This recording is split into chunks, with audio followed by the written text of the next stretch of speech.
I don't have very long arms. Dun-it, dun-it. I don't have very long arms. Dun-it-dun-it. 3, 2, 1, go.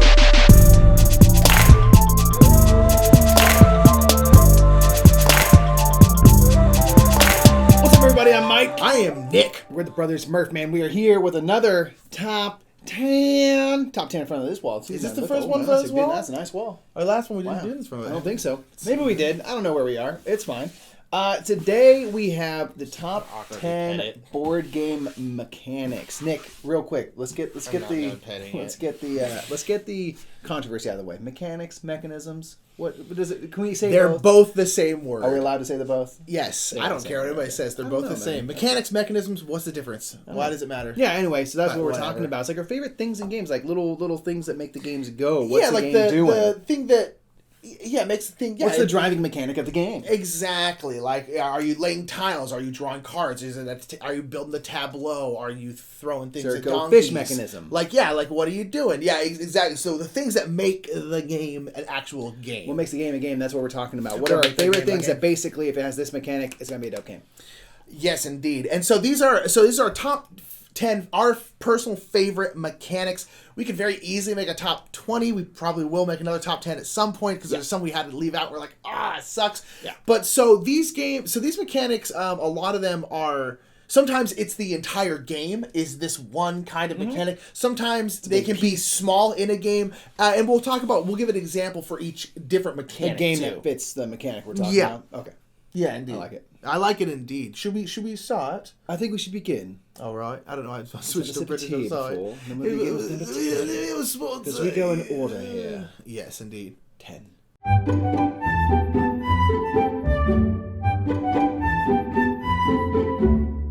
Dude! Number 10, speaking of that, is I split, you choose. I split. I'm going to split it, but then you get the first pick. Ooh, interesting. I want to get something the way I want it. What But then in- what if you take the thing that I'm hoping for? What a fascinating mechanic. It's a great mechanic.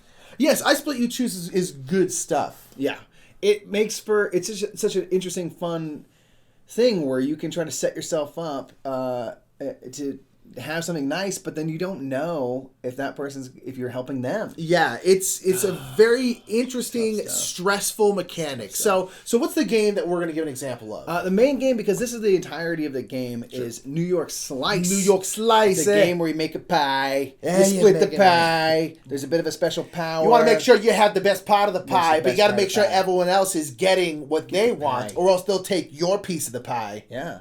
Well, it's tricky, because if you're the one who splits it, you get last pick. Well, and that's generally You how just I get the split you dregs. choose. That's the whole thing. Is like I split whatever it is, whether it's cards or in this case a pizza. Playing six But then people? you get to choose first. Almost always a splitter chooses last. Yeah. So it's one of those things where it's such an interesting mechanic because you have to split things evenly, or you have to split them where it's attractive to other people, where Yeah. it's a You have really to give them a little something thinky- they want. Yeah, it's a thinking mechanic because you have to give everyone what they want, which means you have to be paying attention to what they have. Yeah. But then on top of that, you have to split it in a way where it's like haggling, where it's like in a successful haggle is where everyone thinks they got the deal on the other people. Yeah. You know, like that's a good haggle where you're like everyone walks away going like, yeah, that's right. I got the best outcome of that whole situation. Yeah. That's what you need. I split. Yeah, You that's choose. what I was hoping you would think. Exactly. Like you think you got it. Yeah. But actually, I just took your children. Yeah, New York Slice works really well because you can play multiple players, and I think I Split You Choose as a mechanic works really good in 2-player games. Yeah. In Duelosaur Island, there's a I Split You Choose, Yeah. and then Hanamakoji. Hanamakoji is a great I Split If You ever, Choose. half of your actions are going to be something where it's like you might not get the thing you want, and it just creates such interesting, tough choices. Yeah. But anyway, that's our number 10 is I Split You Choose. It's just such a good mechanic. Play New York Slice. It's a beautiful. so filler. fun. It looks like pizza. It makes you hungry. It's great. Space. Let's do number 9. Let's do it.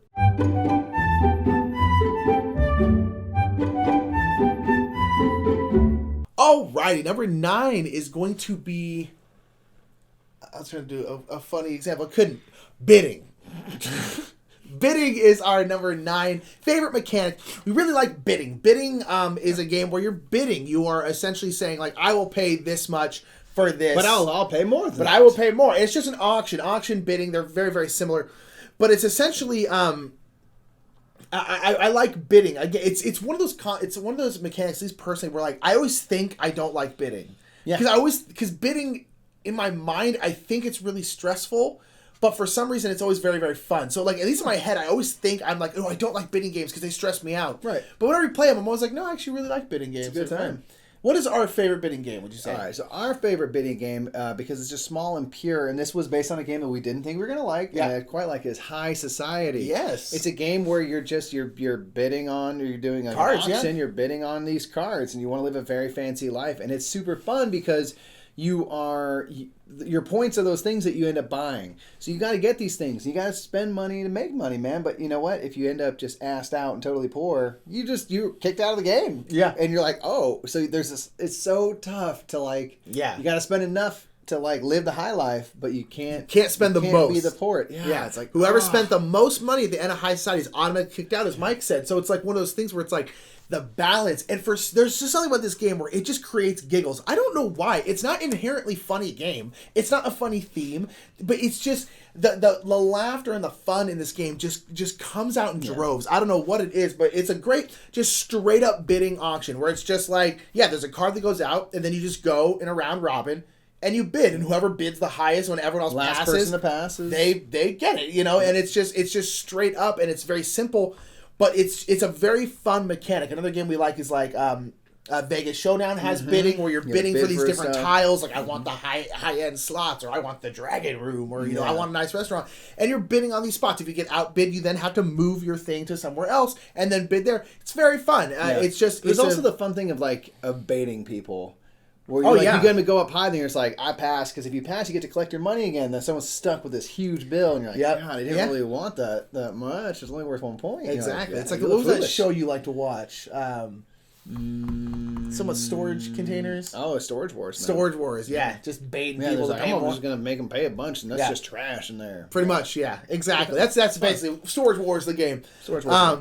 But bidding is our number 9. We like it a lot. What are your favorite bidding? All these, put your stuff down in the comments below. Put them below. Give us the video a thumbs up before we get into the big stuff here. Indeed. Number 8. Let's do it, Mikey. Let's do it right now.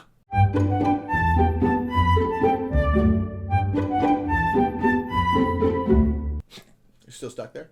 Yeah, and the reason you don't want to get stuck, Nick, is because number 8 is real-time games. Exactly. So if you get stuck like that, you just burn through. You can't get that time back. Burning time, dude. What are you doing? You can't get that time back. So real-time games are our number 8 favorite mechanic.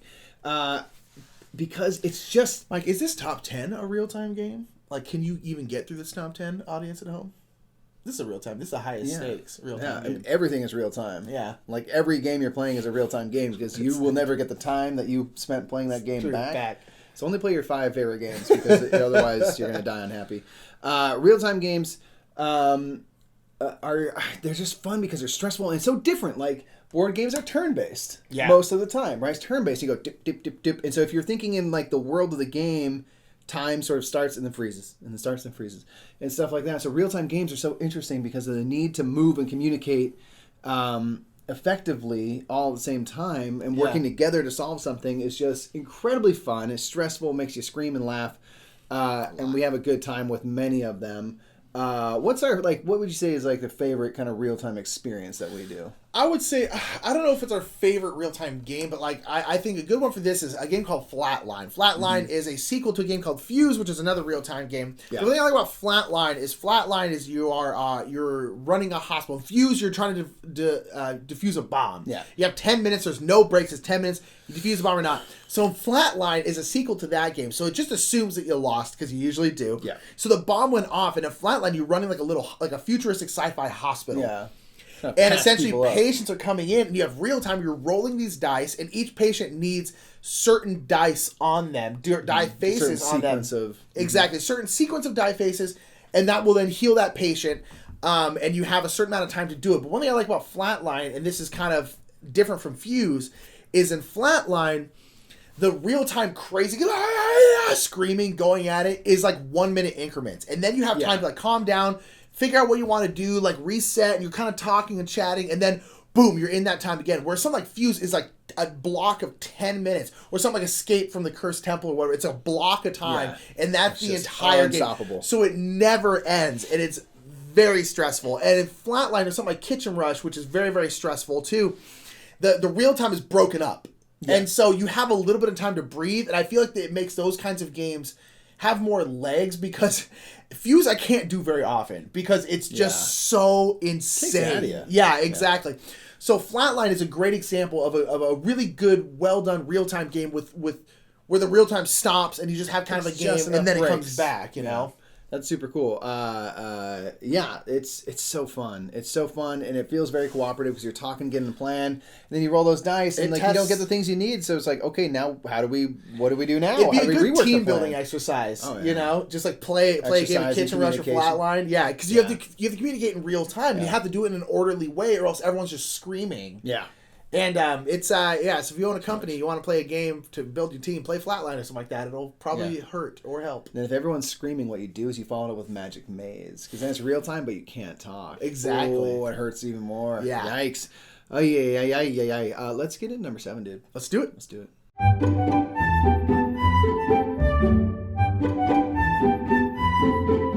So number 7 is a mechanic that, like, I wish we had more games that did this. We We don't have have very many, and I wish we had more. And that is pick up and deliver. Picking something up over here, delivering over here. Picking it up, delivering. Picking it up, You delivering. get it from here, but it's going there. Yeah, and our favorite game of this is a game that we don't have, but our good friend Crickerson has it. And that is a game called Wasteland Express Delivery Service, a game that we had wanted to play for years. Oh my gosh! And just never got. We don't have we it. had Obviously. we had the box in our hand so many times and kind of open up and like, I don't know, and we put it back. Yeah, because it's at our local convention. They have it. We did in the every library time. and we finally, our good friend Crook got it, and he learned it. We played it, and it's so much fun. Good. It was worth the wait. But basically, again, pick up and deliver is exactly what it sounds. You're picking stuff, kind of like I Split You Choose. It's very self-explanatory. You're picking stuff up from something, and you're delivering it somewhere else. A big one is like Merchants of Venus is a big one. We have Mint Delivery, where you're picking up mints and delivering over here. But it's a very fun system where it's just interesting, kind of trying to find the optimal way of doing stuff. Like, is it a game like Wasteland Express Delivery Service where it's like you can get multiple stuff done at one time? Where it's like Wasteland Express, you have to pick up different things. You have to pick up like guns. You have to pick up like water. You have to pick up food. And it's like you get this thing, you get these like contracts, and it's like I need 4 food, but I need it to be to deliver here over here to the depot, and you're over here. So essentially, you go over here, get some food, and then you get your big like post-apocalyptic truck, and you're just like, and you're getting waylaid by raiders and stuff, and you're going through like nuclear sites, and it's just super fun, and it's a very simple mechanic in terms of like you just pick stuff up, deliver it. Whatever you're picking up and delivering could be depending on the theme, depending on the other mechanics in the game. But like ultimately is one of the more simple mechanics out there. It's just like take this to here. Yeah. And yet it just works because again, it's the puzzle of like, do I try to go the short way? Do I try to go around and try to do stuff? Is it a game where you can deliver multiple things? Yeah. Like do multiple deliveries at the same time? It's about like how do you be efficient? It's all optimization. A lot of times it includes like route building, something like Railways of the World. You're building routes and stuff, and then it's a pick up and deliver. So you're like, how do I create a system that's efficient? How do I do multiple jobs at the same time? Yeah. So I don't have to go back and forth 4 times. It's a fun puzzle to solve. It's always an interesting puzzle. Wasteland does it in a really fun world. Yes. And so it just kind of takes the next level there because the art and stuff are fun. There's like little minis and things. Yeah, but you're just doing that same kind of pick up and deliver game, just in a more interesting world than like Train Town. Yeah, exactly. Let's go pick up coal and take it to Pittsburgh. You're like, cool, friend. It's fine, but yeah, exactly. So pick and deliver is a mechanic I think we both want to explore more. Absolutely. And get if you more have suggestions games for your favorites, put them in here because like we honestly haven't played enough of them, and it's still on our list because there are times we have them. Like I really like that. Yeah, we need more suggestions. Put them in the comments below. But yeah, so Pick Up Deliver is number 7. We really like it a lot. And let's keep on moving, man. Rolling to number 6. I don't know what happened.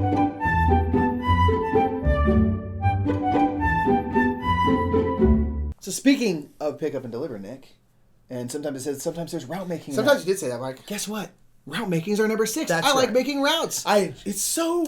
Why do we like it? Why does everyone... Is it just because it's satisfying? Because, man, manifest destiny. I don't know.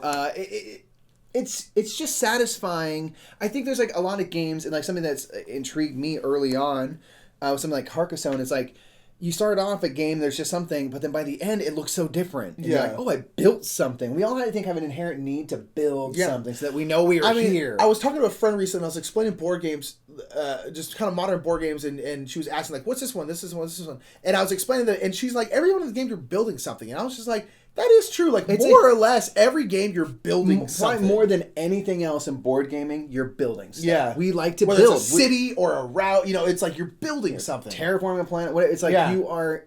I think we as humans are inclined to build. We want to create. And so it just shows up in games and like making a route and stuff. Like it can fit like a lot of themes and stuff. Obviously for us, our examples can be Ticket to Ride, the classic. The OG, right? And you just are putting cards down, you're building a little routes, you're going from city to city, you make a little network of things, and it all comes back around. And it's just... I don't know. It's satisfying. Like at the end, you see the product of your work. Yeah, and I think that's it. I think it's satisfying. You're seeing the product of your work, and ultimately, it's very simple: point A to point B. Yeah. Kind of like Pick 'em Deliver in that way, where it's point A to point B. Like however you get there, like how are you going to get there? It's like, but the outcome is very, very clear: point A to point B. Mm-hmm. Whether it's like Railroad Inc., where you're building it out, or like Railroads of the World, or it's like Ticket to Ride, where it's like the map is already there and you're just building your specific route. Yeah. It depends, but it's just point A to point B. And how are you going to do that? How are you going to optimize that? And I think it's just you can then afterwards go like, look, I did this. It goes this way, and it goes here, and I did this for this reason. And I think it's just very satisfying. And like I said, I think it goes into humans' need to like explore and find places and find ways to get places. It's like, well, we're always like, how can I hike to the top of that mountain? I can go this. I can make this route. How do we go to Mars for real? Maps. It's a part of the human condition. Yeah, I think so too. I like it a lot though. I really like route making. It's just satisfying. It's very satisfying. It's very satisfying. Speaking of satisfying, you know what's more satisfying than the bottom half of the top 10? It's the top half of the top 10. That's right. Let's do number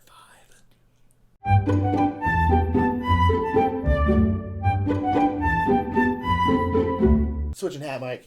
Boom. Going around top 5, hat forward. Boom. Flip it forward. Business time. Los Angeles, baby. Wow. Boom. Number 5, Mikey. Number 5. We keep doing this. We keep foreshadowing to another mechanic. Number 5 is, I feel like a mechanic that has blown up in the last year. Oh, yeah. Maybe year and a half, 2 years, and because it's mostly because of one person. Yeah. Suzanne Sheldon. Just the best. One of the best people on the planet.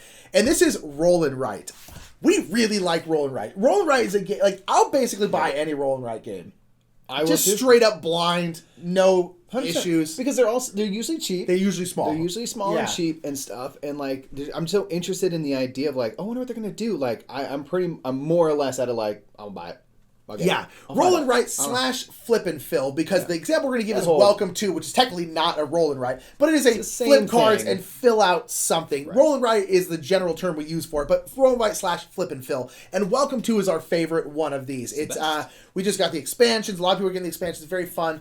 And I think it goes into the same satisfying thing. It's satisfying to fill out a grid. It's satisfying to make a route. Something. If you're playing Railroad Inc., you're like, I'll make a route this way. It's satisfying. Yeah. And then it's just, I think one of the reasons why I like it so much is because they're all so difficult. Because it's just, my favorite thing to do in games, I love having to adapt my gameplay based off of whatever. Whether external it's because sources. You messed me up, because you took this thing that I need. Or it's like, okay, I need this route and this route, and then you roll or you flip over things, you're like, those weren't the things I needed. Mm-hmm. Okay, but I have to use them. So it's like, where do I put them? Okay, I'll put them over here, and then you're just like, it's just, they're stressful in the perfect way. Yeah. You go from, there's incredible highs and lows. You go from like ultimate confidence because you got 2 dice or cards that you were hoping for to utter despair. Absolutely despair. In the blink of an eye. Yeah. You will be talking smack. What happened just now? You know what the thing that's great about it is it's almost like so meta. It's trolling board games. What's the worst possible mechanic, Nick, you could think of? A roll and move? Roll and move. Because why? You're beholden to the dice and you can do nothing. You just do the thing, you do the thing. Roll and write, you're beholden to the dice. And it's incredible for it. Yeah, because you're just like, ugh, because you have some things you can do with those dice, but ultimately, if you get hosed by the dice, you get hosed by the dice. And we love it for it. How crazy is that? It's very true. It's a very astute observation. It's so hypocritical. It's crazy. And I love it. Like roll and write, flip and fills They always create like a experience. Like we Yeah. played on tour, was great. Yeah. We played so many fun from big and small and stuff. I even like the Gone So Clever, Double So Clever, and they have no theme whatsoever. And I even like those. We got like I don't like them as Harvest much. Dice, Crisscross. You know, we got a ton of them, and I'm always just like, more please. Yeah. More please. So there's like 2 more versions of Railroad Ink coming out. I was just like, well, I'm gonna get those. I'm like, the same game. I don't even need them. Yeah, exactly. Oh, The wow. only thing I would say with Roll and Write is I would love to see, and I think the Imperial Settlers one is a little heavier. I would love to see like a bigger, heavier Roll and Write. I think that's why Welcome 2 is our favorite. It's the most involved that we have at the time that of this we have, recording. yeah. It's the most involved one, I think, out there. That I know of. Yeah. You know what I mean? Well, And how like- was, I didn't play it, but you played it with Suzanne. Let's Make a Bus Route. Was that more involved? It Not looks really. more involved. Not Okay. really. Okay. I mean, it was kind of more involved because there was like one board and everyone's doing Yeah. something, so it was different for sure. Okay. I need to play that one again. Yeah. But like, yeah, Welcome 2 has like I would like to see a big one. that would be Like awesome. like normal Like, board yeah. game size, Hell but yeah. like it's actually a roll and write. It's like an hour and a half. I mean, don't it would destroy your face. But Yeah. like I would like to see a big one. I'm sure someone out there's going to do it. And there may be, if there is one out there that we just don't know of, let us know, please. That's kind of cool, and I know we'll quit harping on this in a second, but there's like almost you see other board games up there that like are kind of roll and write. Like Tiny Towns is a roll and write. Yeah, more or less. It's a flipping similar. thing. Yeah, it's It the same is. thing. Yeah. You know what I mean? With It like is. these You're different just things, there's all this stuff, but I'm like, ultimately, like you could play that game with 100 people. Yeah. If you're playing with like, here's this card, everyone has to put blue. And we're doing that at Gen Con. Just like Yes, now. we We're are. having So an you should event. come on down and do it. But you know what I mean? I'm like, that's crazy. You got Yeah. these other games and like that are kind of, I would say, inspired by this. It's more- trend. it's flip and and fill. they create really fun games. Yeah. You know what I mean? And to come up with something that's truly bigger would be really interesting. Yeah. Because that's the only thing you can say is like a lot of them are kind of fillery. Yeah, which I'm Is like fine. fine, With. Yeah. absolutely fine. But yeah, I'm curious to try that Imperial Settlers one. Totally. Having never played the base game, so There's the Lanterns one coming. Oh, I'm so excited. okay. We're done. Roll and Rights are great. That's it. They're great. They're just best. Let's move on to number 4, Mikey. Now we're getting the good. dude, Wolverine would be tight if he had 4 claws. But quarter. so one would come out this way? Yeah, it'd be a little awesome. That would be awkward. Would be kind of cool looking. No, like this? You want this? Think of the thumbs up he could give, just like go on an angle. I don't know. Number 4. Number 4.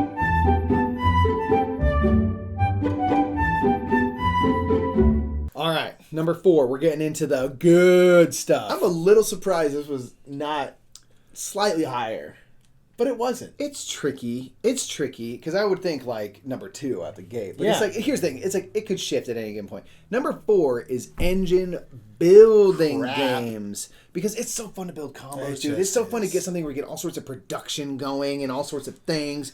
So we've got like 2 really good examples. One kind of the more the classic getting production. There's this ramp up effect. Is Terraforming Mars. You're playing these cards out that give you stuff in steel. Now I have some steel so I can play more expensive cards because I can use my steel instead of just my money and this and that. And you get all this production which helps you heat up the planet, blah, blah, blah, blah, blah. And so you have all these different little kind of areas that you can build up and it just creates this big engine for yourself. Yeah. And you have these little things that, you know, kind of help you out along the way.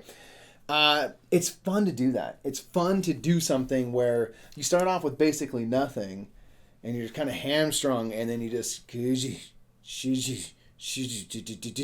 You know, and you go all the way up. And a Yeah. game that gets into that really fast is Gizmos. Yeah. Where it's just like you put some things down and then it's like, oh, dude, it's like I get to grab like 8 marbles right now and just it's just like crazy. It's like Yeah. broken and stupid. You know what I mean? But it's like a nice fun short game, so it just gets right into like something The to go meat of it, bonkers yeah. right Yeah. away. And it's just it's very fun. People like Splendor. Dude, Splendor is a game with like it's just like there's rocks on a card, but it's fun to build an engine. fun to build It an is engine, exciting. yeah.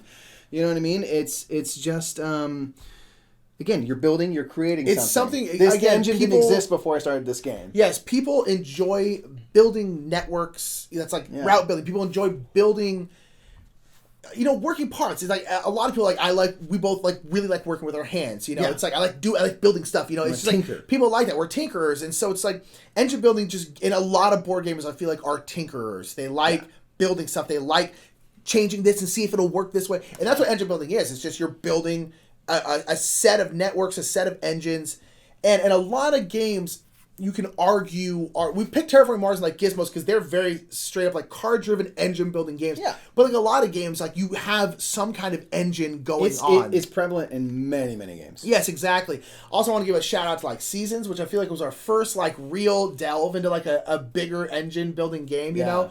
And it's like, and it's just, building engines. I think a lot of the reasons why we like these mechanics, they're very satisfying. I think building an engine, at the end of it being like, that is an efficient engine. Like, I am getting 50 miles of the gallon on this bad boy, and that's Straight very C. Yeah, exactly, and it's very nice. It's very satisfying to build a good engine, but it's also fun and heartbreaking when your engine just explodes all over the place. Like something like that is Galaxy Trucker. Is that where you're real time building this engine and it just explodes? I'm horrible at that game. Yeah, but it's like it's engine building. It's satisfying. I don't know. It's fun. And again, there's big ones. There's small ones. It's a really wide topic, which is nice. Yeah, super duper cool.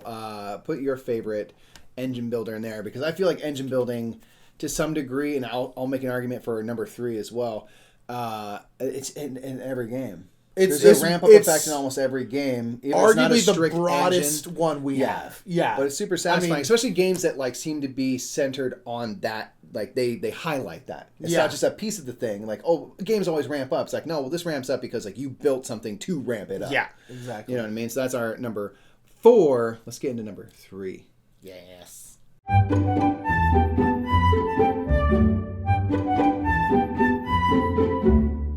Number three is our number 3. The straight bomb. Boom.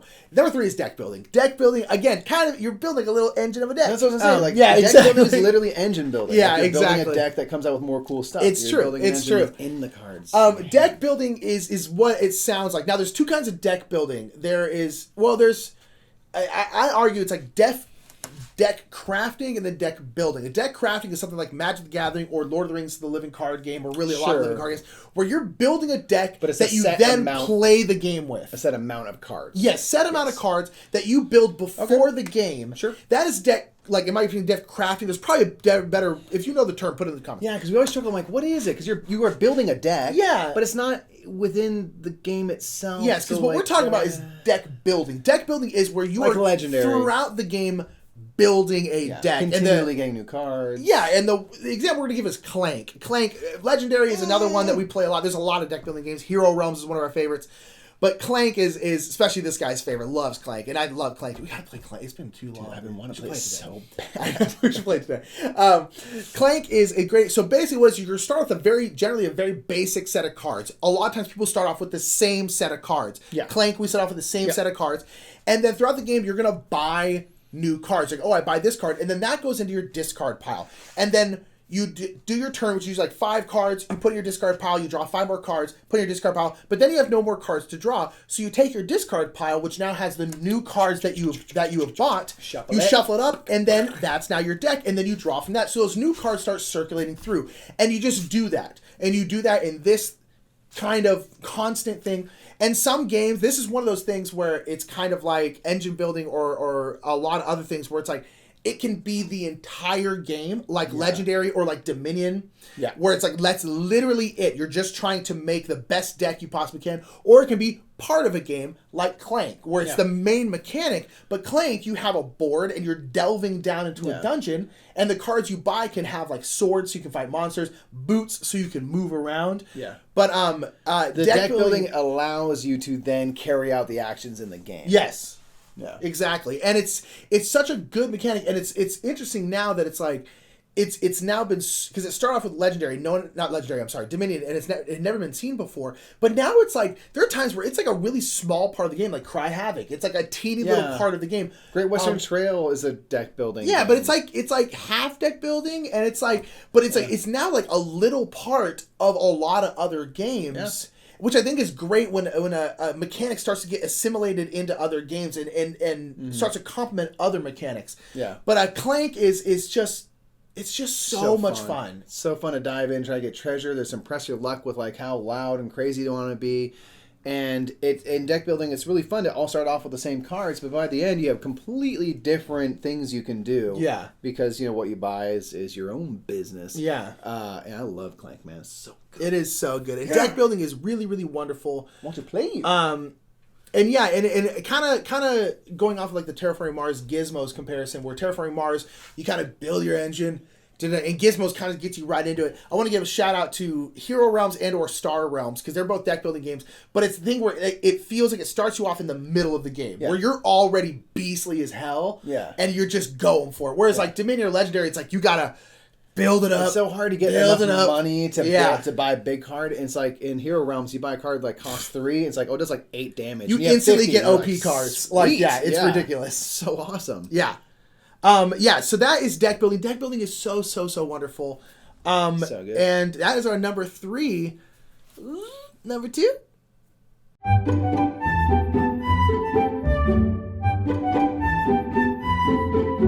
All right, so our number 2, this was like kind of hard to decide like what to choose. And ultimately, I'll say like we kind of cheated a little bit. Not in like what we're doing is absolutely this mechanism, but we kind of chose it because it also touches on something else that we want to talk about. It's very broad. It's very broad. Yes. Our number 2 is tile laying games. Which is a lot of games. Where you lay down tiles, which is like every game. But it's very satisfying because it can be employed in many different ways. That's the thing. A great tile laying game. It's Carcassonne. route building. It's like Carcassonne, and city building is in Carcassonne. But the one we're going to talk about is Suburbia, where you're directly building a city with tiles. And the thing that I think makes a tile laying game great is I put a tile down, and how does the other tiles that I put in and around it affect each other? Yes, and the best ones can combo, and they have iconography, and you can start to do the thing, and you start to build something. Coming back to building, it's all building. You build something really cool. And so city building games often use tile laying. Yes. And it's super satisfying. Suburbia might be the best. I mean, for our money, I don't care what anyone says, it's the best. It's incredible, right? And you have all these things. You have all these blue kind of businessy tiles, and then for every blue you get, you put this tile down, then you get like all this much more income and stuff. So if you put a freeway next to the office building, so it's like it's better because over here it becomes so fun and so satisfying trying to build this thing. And so it usually works well in we're gonna build a city theme. Yeah. And just the tile laying, and again, especially if they're interactive. Like another great tile laying game is like Castles of Burgundy. I don't feel like the tiles interact with each other. Yeah, they do different things, but just deciding is even more satisfying for the tile laying bit of it. Well, again, it's usually in some kind of tile you have, if it's something like Castle of Burgundy or like Carpe Diem, where you have a set, like this is your map, or you have a grid. Yeah. And then like, how am I going to place these in there? Like Rajas the Ganges has that, or something like what was it? Karuba? Is that the one? Where everyone gets the same. Yeah, it's like you have a set space. Or it's like Suburbia, where it's like you have a limited space, but it's like, how are you going to... What's the puzzle? How are you going to make it work? And if you want to get even more like puzzly type tile laying games, you can get into like polyomino games, like Patchwork. Or something like that, because that's all tile laying. Right. Barren Park. It's like, there's so many applications. Like the patches or the Bear Parks and Barren Park don't affect each other, but it's like, how am I going to move this? The puzzle? How do I figure out this puzzle? It's an incredibly flexible mechanism. Yeah, exactly. Or it's like Carcassonne. It's like, how do I build this city? Like, what's the puzzle?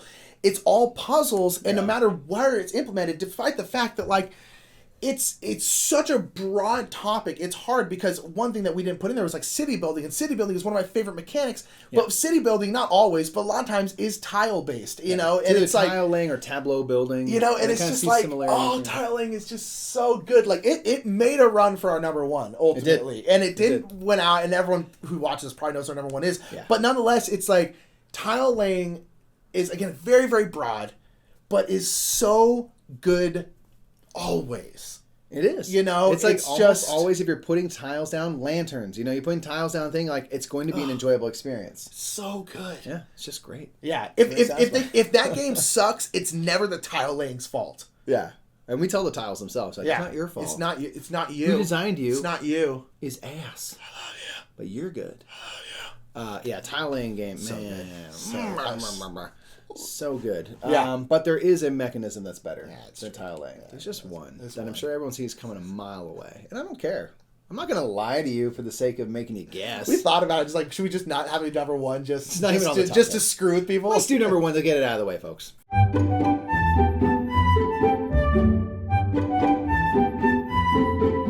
What's number one, Nick? Number one is worker placement. Duh, not even the trying to. freaking best thing I've ever happened to board games, bro. It is. I don't care. We really contemplated like making it number 10 just to screw with people. People are like, list over, click. Worker placement is the best mechanic. Fight us. I don't care what anybody says. Fight us. And a lot of fight it us, is I'm very because in a lot of ways you're encapsulating a lot of other things. And again, it's like take Raj the Ganges, which is not our main example of this, but it's like it's got tile laying in Raj is my favorite racing game. Oh, racing. It's a racing game. Raj is we gotta do another top 10 because racing was in the top 20. Yeah, it's true. But nonetheless, it's like it also usually has some kind of engine building in it, like viticulture. And the example we're going to give is Architects of the West Kingdom. Now, you're probably thinking, like, why don't you give Viticulture or Feast for Odin? As Viticulture is my number 1 game, your number 2 game. Viticulture, Feast for Odin is your number 1 game, my number 3 game.